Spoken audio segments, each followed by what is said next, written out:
after the death of this powerful gospel singer, Osinachi Nwachukwu, the woman that sang Ekwueme, very popular song we all enjoy singing. Her death, which was attributed to domestic violence, that her husband was beating her, physically abusing her in the house. Her death raised discussion about the relationship between husband and wife. And then during that period, people began to say that marriage is no longer for better, for worse.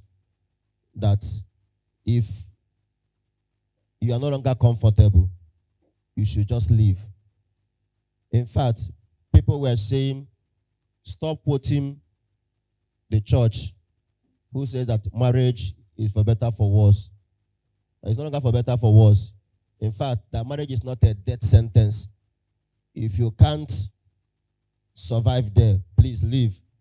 During that time, some people started quoting St. Paul's letter to the Ephesians chapter 5, where St. Paul was telling wives to be submissive to their husband, to obey them in all things. And those people said, stop quoting dead saints. As St. Paul is a dead saint, his ideas are no longer tenable.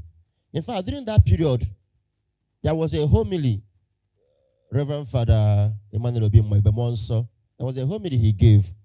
In that homily, he was telling women, don't settle for European marriage. Don't settle for American marriage. Settle for African marriage.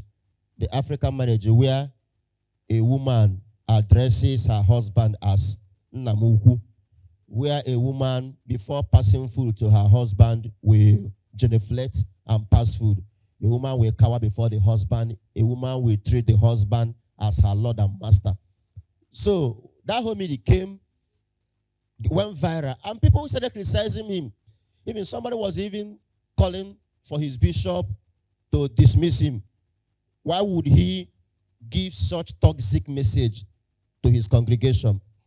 And somebody even said that her pain, a woman said that her pain is not even that this priest was spitting out this rubbish, but her pain was that some reasonable women sat down and we are listening to this toxic message. And what was the message? That women should honor their husband, obey their husband, be submissive, almost paraphrasing St. Paul's Ephesian teaching about women being submissive to their husband. And they felt that was terrible. Even some feminist-minded women took it to another level and we are campaigning and saying such things should never be said anymore. Of course, marriage is not a death sentence. For better, for worse idea is not a death sentence. In fact, the church has never supported marital violence. In fact, even the church teaches, and I want to tell you now, because tomorrow you'll get married. The church teaches that if husband and wife living together will bring about the death of either of the partners, either the husband dying or the wife dying, the church teaches what is known as separation from bed and board. Now, separation from bed and board means no longer eating together. Board represents dining table. That is board represents dining table. Don't eat together again. Separation from bed means no longer sleeping together. In that case, a woman can decide to pack her from the husband's house and go and rent a new house and live alone on her own. She can even go to her father's house. Or the husband can even abandon the woman and look for another place to stay. So far as her safety is already compromised if they live together. They can live separately. It is called separation from bed and board. Now they can live, however, the two people are not expected to enter into new marriage because the old marriage is still valid. Now living together can give them space to reconsider coming together again. Maybe they can live separately for 2 years, for 3 years, as the case may be. And then if after living for 2 years or 3 years, they still see together to see reason to come and live together, fine. If they don't see reason to live together, they can live their separate ways. However, neither of the partners is expected to enter into new marriage. But the point I'm trying to stress today is this. Whenever love is involved in marriage, no sacrifice becomes impossible. And that's what Jesus meant today. If you love me, you will keep my commandments. Whenever love is involved, no sacrifice is impossible. In fact, I remember the interview Chimamanda Adichie conducted with one of the most popular American politician in the world, a woman politician in the world, Hillary Clinton, who was a presidential candidate during the time of she contested with Trump. Now, Chimamanda, in that interview, she began by asking Hillary Clinton, how come that when one goes to your Twitter handle and read the bio there, the little biography on your Twitter handle, what the person will see there will be wife, Secretary of State, mother, and other things she wrote. However, when one goes to your husband's Twitter handle, one will see President of America, this and that, without even seeing the husband mentioning husband there. So when Hillary Clinton was asked this question, this woman, it was a trap, but this woman answered in a very intelligent way. This woman said, well, I value some relationships in my life. And what I value, I celebrate. What I love, I celebrate. That statement captured almost the point I'm trying to make this morning. That love can be the motivation for even the most difficult sacrifice. Even though the next day, within the last 24 hours, her Twitter handle was edited and the wife was removed. But she made a very serious point that what she values, she does what? She celebrates. Trust me, if you value anything in this world, if you love anything in this world, no sacrifice will be impossible.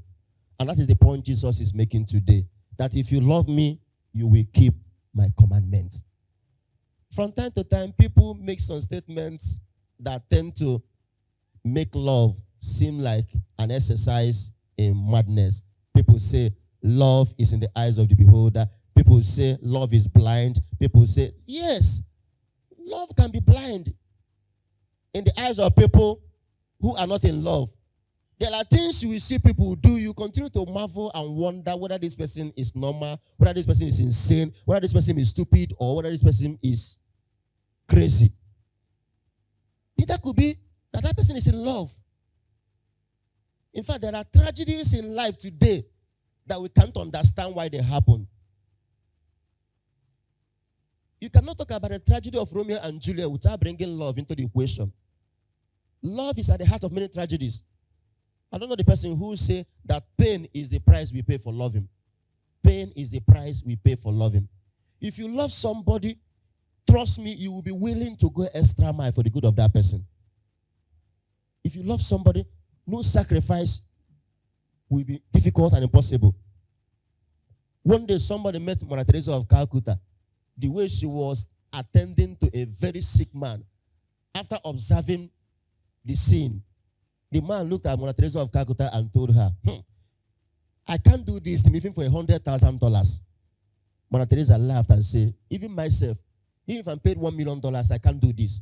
And the man turned and said, then why are you doing it? What is the motivation? The man thought money was the reason why Mother Teresa was even risking her life. And Mother Teresa said, no, it is the love of God. That is the motivation. That is why I'm doing this. So, if you have never been inspired by love to take to sacrifice, then never you claim that you love somebody. If I ask now, do you love your mother? You say, yes, I love my mother. Do you love your father? Of course, I love my father. Yet your father will beg you to read their book. You refuse to read. Your mother will beg you, please don't stay away from the house beyond 6 o'clock in the evening. You say, what is this Oko woman talking about? How can I come home before 6 o'clock in the evening? No, I won't do this. And tomorrow you claim to love your mother. No, that is no love. Until the love you have for your mother inspires you to make some difficult sacrifices, even sacrifices you don't feel comfortable, even the one that pains you, you are doing it because you love your mother. So love is not just mere empty words, empty rhetorics. If love doesn't inspire you to sacrifice, then forget it. I think it was Martin Luther King Jr. who said, that man is not worthy to live who has not discovered something he's willing to die for. If you have not discovered something you are willing to die for, you are not worthy to live. There was a day I read the story of a young girl who was looking so downcast, so bothered, so troubled. For weeks, this girl was not feeling well. She was looking sickly. And then one day, her uncle confronted her to know why she has lost her joy all of a sudden. And then it happened that her boyfriend sent her a text message. And the text message was like, I'm no longer interested. We can't be friends anymore. Please, go your way. Let me go my way. And this girl was unwilling to accept this development. She became sick. She stopped eating. When her uncle took the phone and went to the messages, her uncle saw the one she sent to her boyfriend, begging her boyfriend to please reconsider and come back. And the girl wrote to her boyfriend saying, you are as dear to me as the heartbeat that keeps me living. If you leave me, I will die. You are as dear to me as the heartbeat that keeps me living. If you leave me, I will die. It may sound funny. It may sound funny. But until you fall in love, this will no longer sound funny to you. It's only a man who has never fallen in love, or a woman who has never fallen in love, that we make light of this kind of love overtures and statements. But if you ever fall in love, you know how powerful it can be. There was a day I observed a nursing mother. The little baby on her arm was just releasing some fluid from the nose. The thing was just flowing. So I was observing the woman. I was waiting for her to maybe get tissue or get napkin to wipe off the mucus. The woman opened her mouth, placed it on the child's nose, and just sucked the thing. Hey. Listen. The woman, listen now. Listen now. Listen. Listen now. It's okay. The woman just held the child like this, placed her mouth on the child's two nose, and sucked the fluid that was flowing out from the child's nose. I was shocked. I was in horror. That is, I was feeling like my hair was doing zzz. I said, hey, why are you doing this? Also, what do I mean? I said, look at what you did. Can't you use tissue? I said, tissue. Want me to spoil my child's nose? Yeah? How can she use tissue? If she uses tissue, the tissue cannot bring it out, or the napkin will not bring it out. And then try to bring it out, she will start squeezing the child's nose, and the nose is still fragile. No, she used her tongue, her mouth, to suck it out. And I was like, so you are doing like this. Many of your parents, your mothers did this thing to you people. Oh, you see, tomorrow now, you see, it is doing you like this. Tomorrow you become a mother, you won't even know when you will do it. Tomorrow you become a mother, you won't even know when you will do it. This will tell you, listen, wait now. I'm happy you are reacting like this. I'm happy you are reacting like this. Now, this reaction will tell you that only the eyes of a lover see certain things differently. The eyes of a lover will always see certain things differently. But somebody who is not in love will never see it from that way. Somebody was saying that if you want to know the value of any child, see that child from the eyes of your mother. If you want to know the value of any child, see that child from the eyes of your mother. There was a time I was reading Prison Journal. and those who take care of prisoners, we call them warders in the prison. They were recounting that the number of visitors they receive on daily basis who come to see prisoners, that mothers top the chart. Mothers top the chart. That when a man is sentenced to maybe life imprisonment or death sentence, maybe friends can come, maybe within that period, maybe within first year, they visit him. Even children can come, wife, brothers and sisters. But if that person's mother is still alive, the mother will continue to come even 5 years into the sentence. After the sentence has been passed, the mother will continue to come. And they say when the mother starts coming, is that the mother is critically ill or the mother is dead? And the question is, why did the mother persist in coming while every other person has stopped coming? That is love. So it's only a mother who can tell you the value of a child because of the love with which mothers attend to their children. So for you to understand the statement Jesus is making today, he is telling us, if you love me, you will keep my commandment. In that case, love makes even the most difficult law, even the most difficult commandment possible. During our seminary days, we attended seminars on celibacy. That is a priest not getting married, remaining single for the rest of your life. And then the priest who conducted that seminar for us told us that forget everything about the laws of the church. Forget whatever the church is teaching you about celibacy, blah, blah, blah, blah. If you don't have genuine love for God, you can never live celibacy. You will see it as limiting. You will see it as painful. You will see it as terrible. How can you tell a healthy man with blood running in his veins not to marry and have wife and enjoy sex? It's not possible. How can you say that?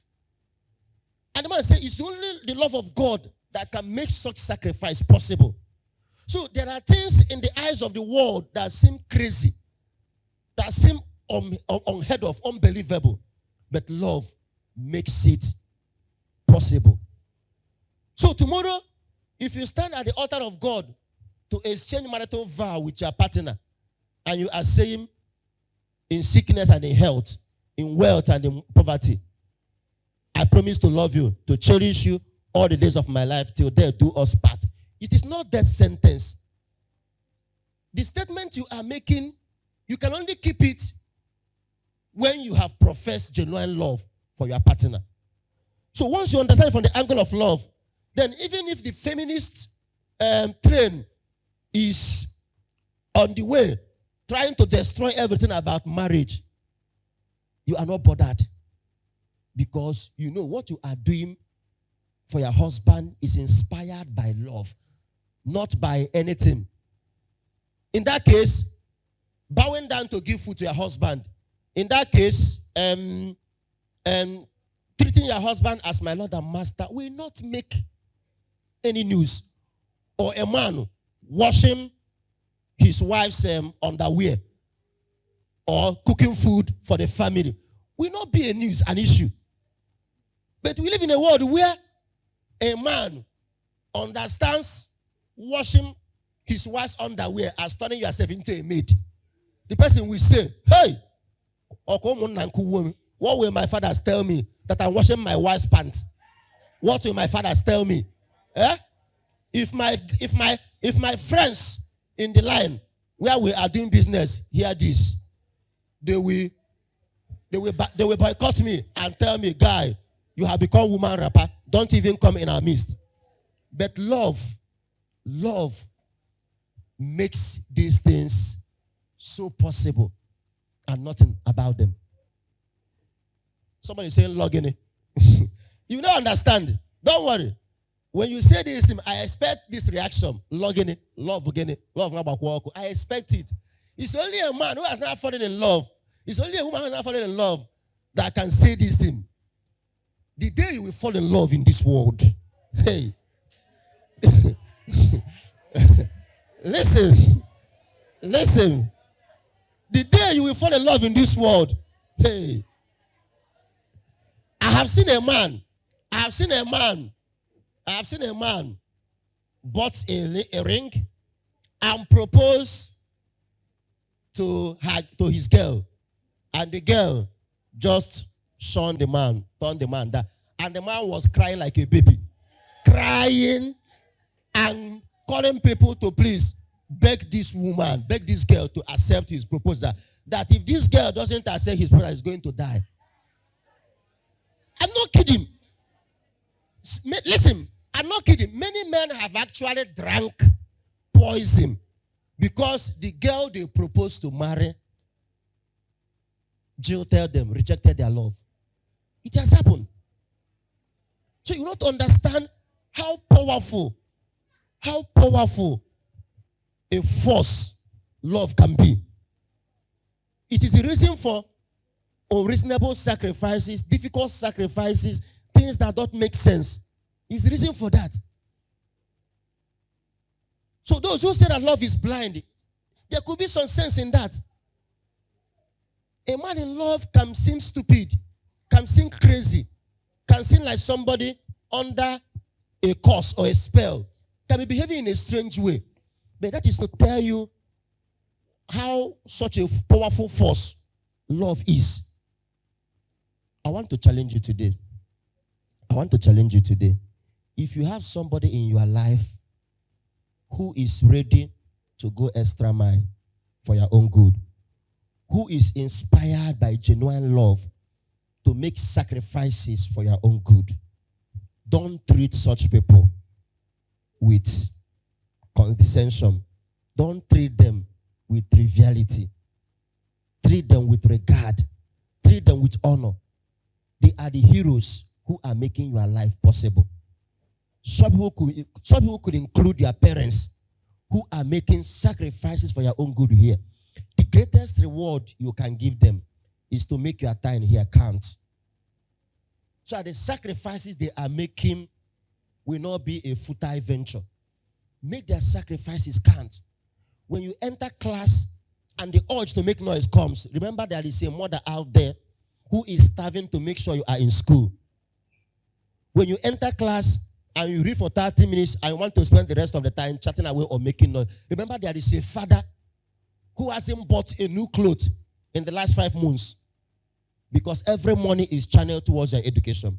Every sacrifice is made for your own good. Don't disappoint such love. So the greatest motivation that will make you to give enough time to your studies is a genuine love for your parents to reciprocate this love. So if they are making their own sacrifice, think of how you can also make your own sacrifice to reciprocate their own love in your life. So to paraphrase Martin Luther's statement, if you have not discovered something you are willing to go extra mile for, something you are willing to die for, you are not worthy to live. If the urge and desire to reward your parents for their love and sacrifices in your life is not yet active in you, you have not started. From time to time, I get some complaints from your parents about the way some of you behave. I wish you can understand that such complaints from your parents are motivated by genuine love for your own good. And I wish you can reciprocate. But you see some of you who will get angry and mad at your parents. A particular parent was telling me that his son told him, because you reported me to Father Jude, I will never read again. Go and kill yourself. As if to say you are doing to your mother. If you don't read again, your mother will go and die. Instead of seeing it that my mother cares, my mother is interested in my welfare. That is why she is doing this. You turn it the other way and tell her, no problem. You reported me, don't worry. I will never be a good boy in my life. So that your mother will die because you will never be a good boy. No problem. Don't be a good boy. Who will go to prison, your mother or you? You are the one. If you become a bad boy and kill somebody tomorrow, you end up in prison. Your mother can only come and visit you. After visiting you, she will cry. After crying, she will leave you and go. And you will remain there. Love is a very powerful force in the world. A particular artwork has been rated as one of the most priceless artworks in the world. Not because the artwork is better than other artworks in the world, but because of the story behind the artwork. The artwork was about a man, I forgot the name of the man, who was sentenced to life imprisonment for a particular offense this man committed. So this man was imprisoned, and then the only person who was allowed to visit this man was his daughter. Now, whenever the daughter comes to see this man, the daughter was not allowed to take in any edible inside the prison for the father. Nothing, even water. The man was told he is going to die of starvation. He will be starved to death. Now, whenever the daughter comes to see the dad, the daughter will be kept at the gate and then searched to make sure that she's having nothing in her. After she's searched, she will be allowed inside to see the father. The daughter will see the father. After seeing the father, she will go. The next day, she comes again. Now, do you know what? After about, was it 2 weeks or 1 month, the man, they had been starving for 1 month, who has not eaten anything, was looking healthy, looking so robust. They could not understand how come. In fact, the person in charge wanted to arrest the prison warders and accuse them of going contrary to the king's command that this man should not be fed. They say, we have never fed this man. You have never fed a man, and after 1 month, he's looking so healthy. A man will have starved for 1 month. And you say you have not fed him. Who have been visiting this man? They say it's only her daughter. And we have always made sure daughter doesn't go in with any food. They said, okay, we will observe the daughter to know what normally happens. Now, the next day, the daughter came as usual. The daughter was having no food, nothing. They searched her as usual and let her inside the prison. The daughter went in. And then the warders stood somewhere and were observing the daughter. To their shock and horror, the daughter unbuttoned her clothes, because the daughter was a nursing mother, brought out her breast and was feeding her aged father with her breast inside the prison.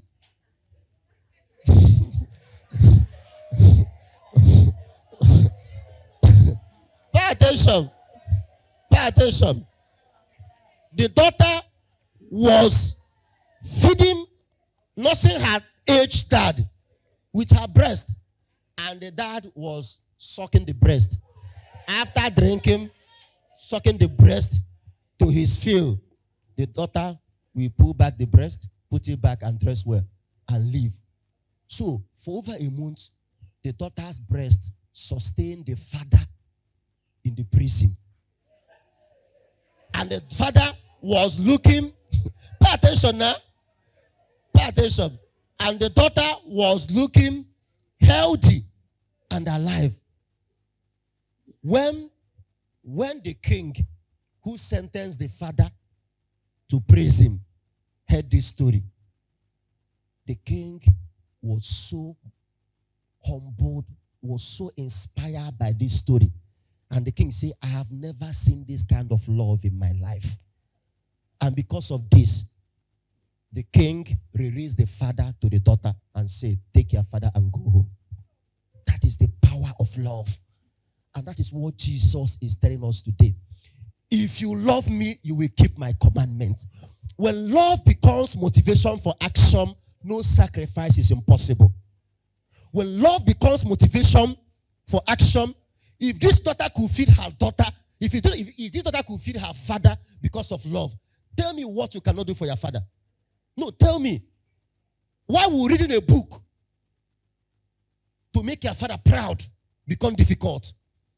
Why will sacrificing maybe a bit of your nice sleep to achieve your dream and make your parents proud? Why will it become difficult? People are making sacrifices because they are in love, because they are genuinely in love. Love has become a motivation, an inspiration for heroic works, heroic action. So my question today to you, my beloved student, is this. Who are you loving? Who is it in your life that you are willing to go extra mile to make that person happy, to make that person feel fulfilled? It could be your mom, could be your dad, could be your brothers and sisters. You can't afford to disappoint them. So I want to challenge you today. Let the story of this girl, and that was the story that made this artwork so priceless. The story, the heroic sacrifice behind it made the artwork priceless.